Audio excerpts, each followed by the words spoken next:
السلام عليكم ورحمة الله وبركاته. هدرتان waxaan doortay inaan ku hadlo runtii afka Soomaaliga ah. waxaan ka hadlaynaa doorashada hadartan soo socota iyo waxa lagaga baahan yahay inaad marka hore ama aad hore u sii akhriso ama aad muxuu ahaa aad hore u ogtahay. doorashadu xisbiye fara badan baa meesha ku socda, dad fara badan baa u sharaxan. kuwa waxay ugu sharaxan yihiin macna ehelkaaga ah baa laga yaabaa inay sharaxan yihiin ama kuwa Soomaali kaleeto oo muxuu ahaa magac iyo macruuf aad ku ogtahay. waxa muhiim ah macna marka aad codeynaysid horta inaad u codeysid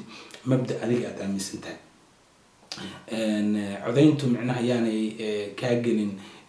hadday noqoto mid qabyaaladeed ama muxuu ahaa mid musuqmaasuq ama muxuu ahaa iyo mid noocay doonta ha ahaato. anigu magacayga waxaa la yiraahdaa Yaasiin Cabdullaahi Cabdi, waxaan deganahay magaalada Youtubore. waxaan ka mid ahay dadkaas koleeto oo codeyn doona. dadka reer Youtubore ah oo ay dhageysanaya halkan iga dhageysanaya waxaan waliba jeclaan lahaa doorashada maanta xilligan waxaa ku jirta doorasho macna waxa ku dhex jirta doorasho kaleeto oo ama maya la leeyahay waxyaalahan ganaaxan jidka marka la marayo gawaarida laga qaado. ganaaxan jidka laga qaadayo ma aha mid cimilada u wanaagsan ama jacayl ay adduunka ama cimilada ay u qabaan dartiis ay u keeneen maaha. waa un ciqaab dadka la rabo baabuurta in looga dhigo maadaama qaaci baabuurka uu batay bay ku daba gabanayaan, laakiin runtii ma aha. lacagta reer Youtubore kasoo gasha dowladda ama degmadu ay kasoo gasho waxaa lagu sameyn doonaa Westland wax la yiraahdo macnaha dariiqyo cusub iyo buundooyin cusub. waxa kale oo la sameyn doonaa jid weyn oo dhex mari doona ama hoos mari doona iyo Tabori oo dhan dhexdeeda hoos mari doona baa la rabaa in lagu sameeyo. jidkaaseti xitaa marka uu dhamaado ma aha mid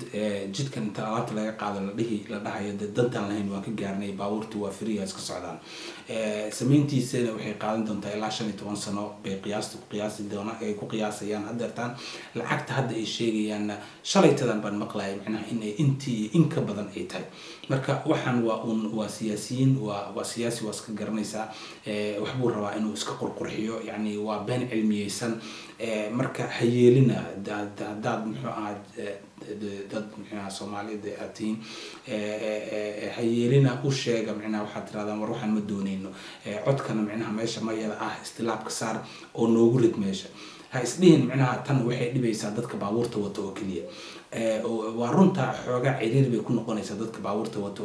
runtii, laakiin adiga laftaada ciriiri bay kugu noqonaysaa. sababtu waxay tahay dukaanka magaalada ku yaala marka aad tiraahdo waxbaan kasoo iibsanaya, dukaanka waxaa alaab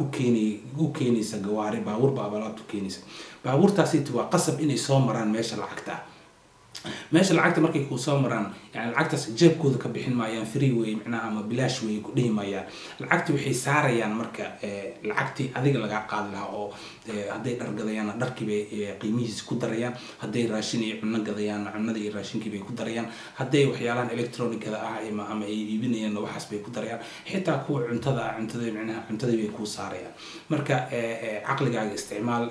khayr Allah ku siiyo, caqligaaga isticmaal, fikradaada isticmaal. waxaad fiirisaa mustaqbalka maanta la joogo, mustaqbalka dhow iyo mustaqbalka dheer inta uu xisaabay. haddaan dib ugu soo noqdo doorashada midda caamka ah oo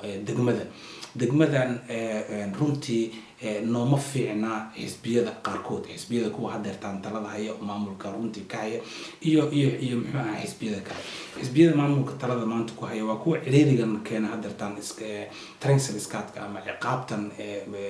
lacagtan ciqaabta ah oo mar walba gaariga aad qaadato aad marinayso waa iyaga. macnaha waa inaad tustaa in aad siyaasad ahaan aad kasoo horjeedid siyaasadooda hadeertaan aadan rabin, yani caqliga ay ayagu wataan adiga uusan ku anficin ama uusan kaa dhaadhicin. haddii aadan codkaaga maanta aadan isticmaalin ama aad iska seexato tiraahdo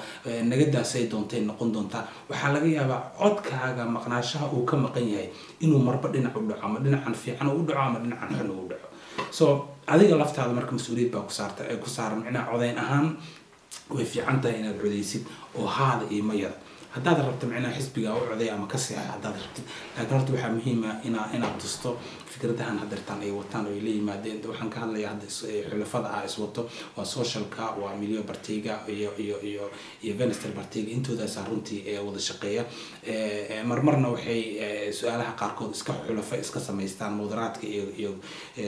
iyo Folk Partiga oo malaynaya hadaanan xusuusta aanay runtii dhinaca iga badanin u malayn maayo micnaha dad ahaan in runtii tala ama wanaag ay noo wadaan marka waxaan dhihi lahaa dadkiinaan degmooyinka degan bal ka fiirsada codka aad siinaysaan qofka aad codka siinaysaan iyo sababta aad u siinaysaan micnaha ma hal su'aal ba qiimeysay oo su'aashaas darteed baad codkaaga u siisay mise su'aashaasi markuu ka qanciyo 20 kale to adiga ka caraysiinaya buu hoosta ka wataa soo halkaas su'aal marka qiimo ma yeelanaysa 20 ayaa ka badan oo carada ka keenay marka ka fikir insha Allah marka aad codeynaysid iyo qofka aad codeynaysid iyo habka aad codeynaysid intaas waxaa dheer marka codeynta la yiraahdo midda kore oo baarlamaanka loo codeynayo runtii fikrad weyn hadeertaan oo aan hadda idinku soo kordhinayo runtii ma jirto dad fara badan waxaa jira Soomaali ah oo isu sharaxay in ay meesha tagaan laakiin ogow qofka Soomaaliga ah oo meesha isu sharaxay xisbi baa jira xisbigu wuxuu wataa program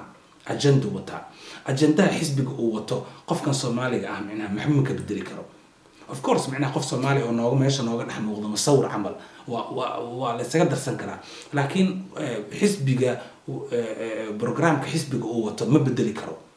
ودكتين يامكو صبوني مركي أي واجد دمبواتي سقطتي حتى لا هير وزير بيك جارتي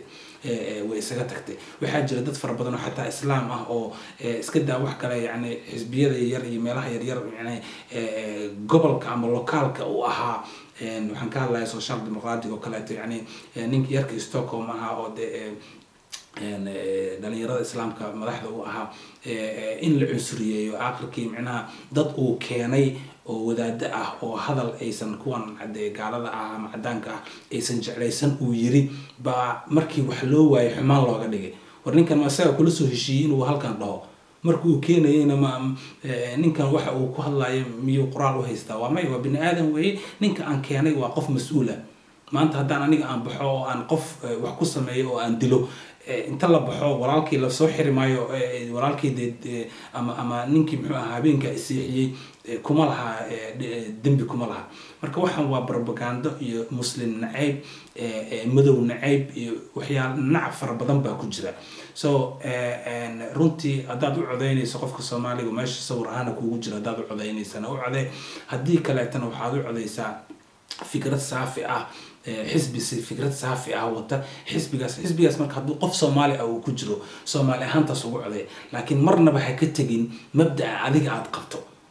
قفكو عين كرتا ماله قفكو أوك حتى هنا عوديسي مجرته هذا دي عذيك عاد شاعنين يعني قف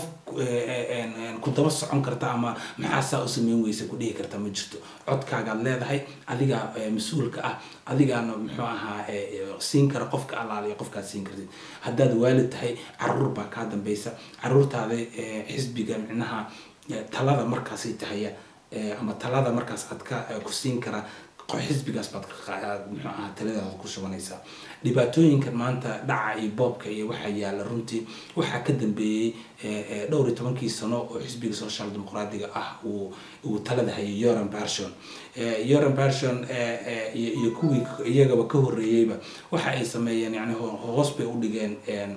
dhalinyarada iyo waxay xireen xataa meelaha free tit kala dhaho oo ilmuhu ay ku caawiyaan meelihii bay xireen carruurtii meelihii hadii laga xiro iyaga bilaabay ilaa hadii meelihii laga xiro xagee qabanayaan of course waxay qabanayaan meelaha criminalka dadka oo drogada gada ama meelahaas boobooda baabuurta gugubo dhagxaanta iyo ma aragtay foojignaanta dhinaca qaladka ah ka raadinaya bay aadayaan hadda waxaad u moodaa xisbiyadan xulafada ah anigu xisbi aan ku xirnaay runtii ma jirto ha u maleynayna inaan meel idin ku riixayo ha ka yaabin ma aha idin kuma riixayo laakiin xisbiyadan huwanta ah waxaad u moodaa xataa iskuulaadka inay lacago fara badan oo siyaada ah ay sameeyaan tusaale ahaan magaalada Göteborg oo kaleeto marka aan kala hadlo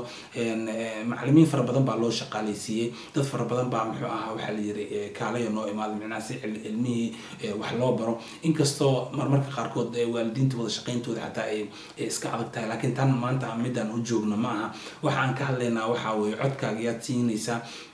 yaa ku fiican ma aha heblo uu codeeyay ama yaa loo codeyn jiray ma jirto maanta siyaasaddu waxa weeye isbedelaysaa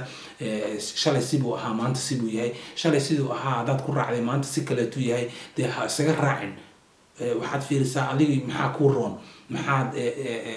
Soomaalida u roon maxaa islaamka u roon ما فهمت يعني maxaa idin roon waa inaad taas ku xisaabtantaa waxaan u maleynayaa waqtiga waa ugu dheeraaday halkan waxaan maray ilaa 10 daqiiqo iyo wax ka badan insha Allah kuwa kale taxanaha isbuuca dambe soo gelin doona hadii Ilaahay idmo ilaahay hadartana waxaan idin leeyahay maaragtay wassalaamu calaykum waraxmatullaahi wabarakaatuh nabadee